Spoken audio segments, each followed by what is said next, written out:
Hey everyone, and welcome to my podcast about redoing gender. Today we're going to introduce the concept of redoing gender in my way of looking at it, using 3 sources that help me understand it, and then we're going to get into how redoing gender has affected my childhood. So the first way of looking at redoing gender is looking at it as a path where you can choose to follow a path that is clear, straight, and has no issues for you in life. So that would be, for me, being female at birth. That would be, keeping my hair long, dressing as a girl, how a girl's supposed to dress, quote unquote. But I chose to follow the other path, and as you follow the other path, it becomes less clear cut, and more difficult. So Sara Ahmed got this idea of the path, which helped me understand what redoing gender is, along with Judith Butler's ideas of gender performance, where you can choose to perform your gender aligned with the one that society says you should perform. So if society says you're born as a girl, you need to keep your hair long. You need to dress in feminine clothes. I'm not going to say girl clothes because, in my opinion, clothes don't have gender, but you should dress in feminine clothing, feminine colors. You can't sway the other way. Or, as Judith Butler talks about, you can choose to perform your gender outside of societal norms and hegemony, where there's hegemonic power to decide what you should be doing. And you can throw those societal norms out the window, which is what I did as a kid. And then another source that helped me understand it a little better was this article by Weston Zimmerman called Doing Gender, and it talks about how doing gender is socially guided and as a perceptual and interactional activities that cast particular pursuits as expressions of masculine and feminine quote-unquote natures. So describing doing gender means that it's ongoing, meaning you're doing it all the time, and we embed it into our everyday interactions. So now that we have a little bit of a better understanding of what redoing, doing, and undoing gender might be, I wanted to go into different times in my life that I think I have redone gender, maybe through my childhood more specifically. And so to do this and analyze situations and experiences, I went through old pictures on my mom's Facebook page, actually, and kind of thought, okay, where do I see myself redoing gender? The biggest one for me, and I had a conversation with my mom about, when do you think, what are memories that you remember that maybe she could help guide me into, oh yeah, I remember that too, and oh yeah, that actually makes a lot of sense. So one of the things we both focused on was different clothing that I wore. So when I was younger, most of my clothes were hand-me-downs from my brother. And, a lot of little girls don't want to be wearing hand-me-down clothes from their older brother. But I didn't mind, actually, and I really felt more comfortable with his clothes. And I remember having this distinct conversation with my mom, maybe 3rd grade, 4th grade, somewhere in there, about, well, Mom, I really like boy clothes better than girl clothes because they just feel like me. And so that's something my mom brought up too when we were just talking on the phone before I started recording this was, yeah, you always had the plaid shorts and your brother's old clothes, and you never, ever, ever wanted to wear dresses. And when I did get you in dresses, you could just tell you were so much more uncomfortable. And so she never forced me to wear dresses because she knew that I didn't like it. And so the clothes thing, I definitely noticed that now looking at pictures, you can definitely see more of a masculine presentation on my end in clothing. And I know there's the joke about, if you wore plaid shorts as a kid, you turned out gay or you're lesbian. I mean, hey, it's true in this case, but I think that helped me understand that, yeah, maybe I did redo my gender differently. But another thing that came along with the clothing was that in third-ish, 4th grade, somewhere in there, I think 4th grade was when I really cut it short, but I decided to cut my hair above my shoulders and do bangs. The bangs were a bad decision, I will say, but it helped me realize, okay, maybe I wanted a more masculine haircut at that age. So I loved my haircut. I think there were consequences, social consequences, that came with me deciding not to keep my hair long like a girl should, according to society. There's a situation that I remember from 4th grade. I'll never forget it. I think it kind of foreshadowed what I deal with now, having my hair super short. But so in 4th grade, I had my hair super short above my shoulders and had bangs. And obviously, to tie in with it, I wore pretty masculine clothing.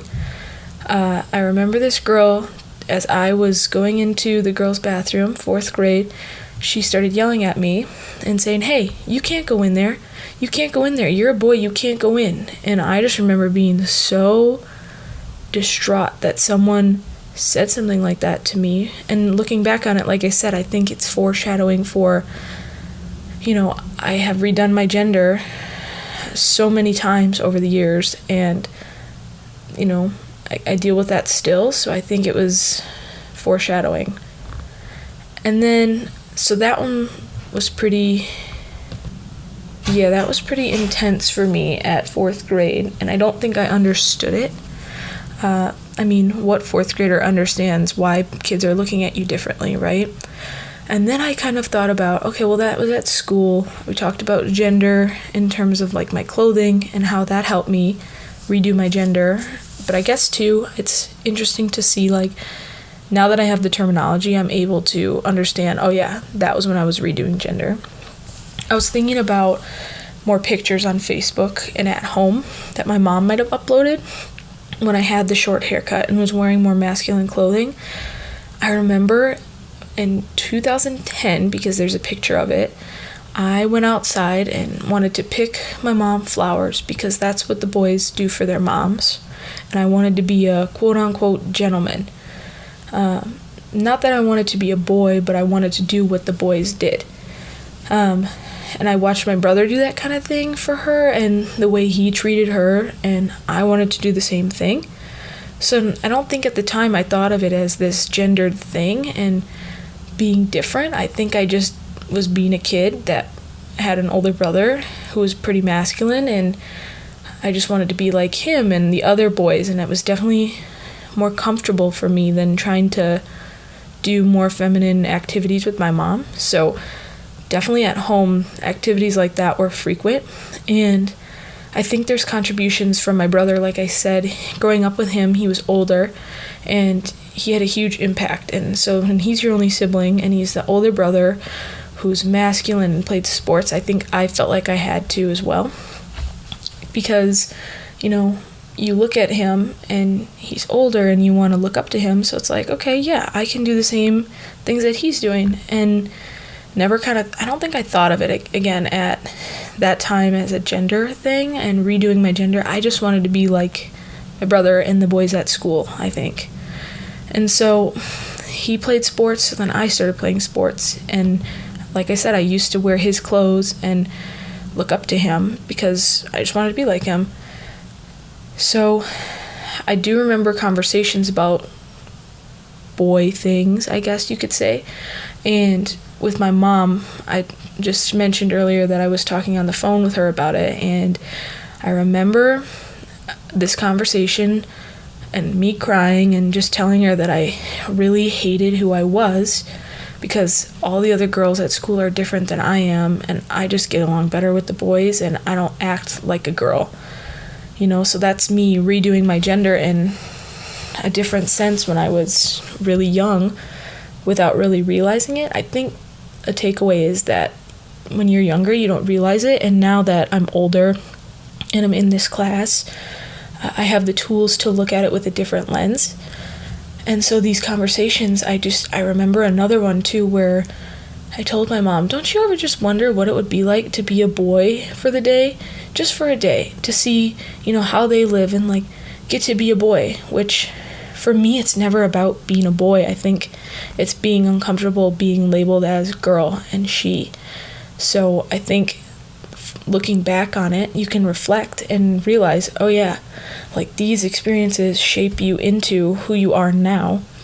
And so I think being where I am now and having this kind of opportunity to learn different things, so in like gender and communication, in all of my women and gender studies classes, I can understand that, like, I can view these experiences, I can throw them out the window when I don't have any sense of, oh yeah, well, I can look back on that and realize, oh yeah, okay, well, that actually probably had an impact on who I am now, and I'm able to look at it with a critical queer lens, which I think is important because we talk about a queer theory lens in this class.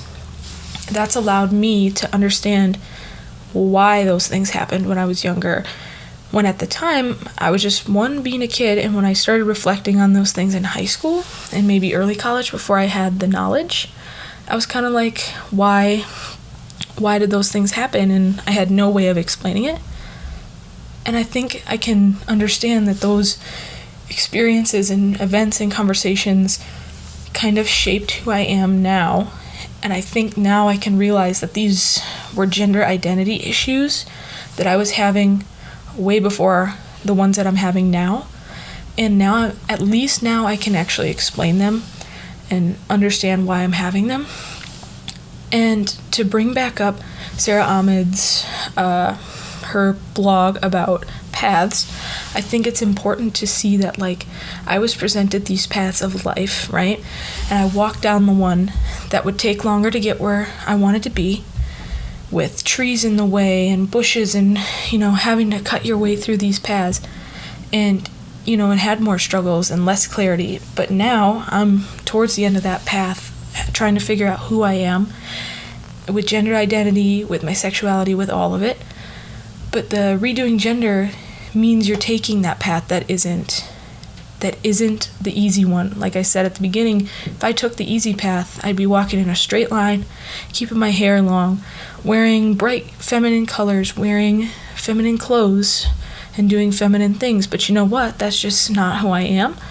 And I think that I can see that now, looking at my childhood. That's never who I have been. I maybe tried to force myself to do gender how society wanted me to, like Judith Butler told us that that's what happens. I think I tried for a little while, but my mom knew that that just wasn't it for me, so I'm really appreciative that she didn't force me. I think the way that my mom raised me allowed me to explore who I wanted to be without boundaries, which, if you look back at that, I'm really grateful for that, because it was a healthy way of growing up and a healthy way for me to work on my identity. I think that without her doing that for me, I probably would have never explored the other path. I think I would have tried to force myself to walk down the straight path. And like I said, her and I were talking on the phone earlier.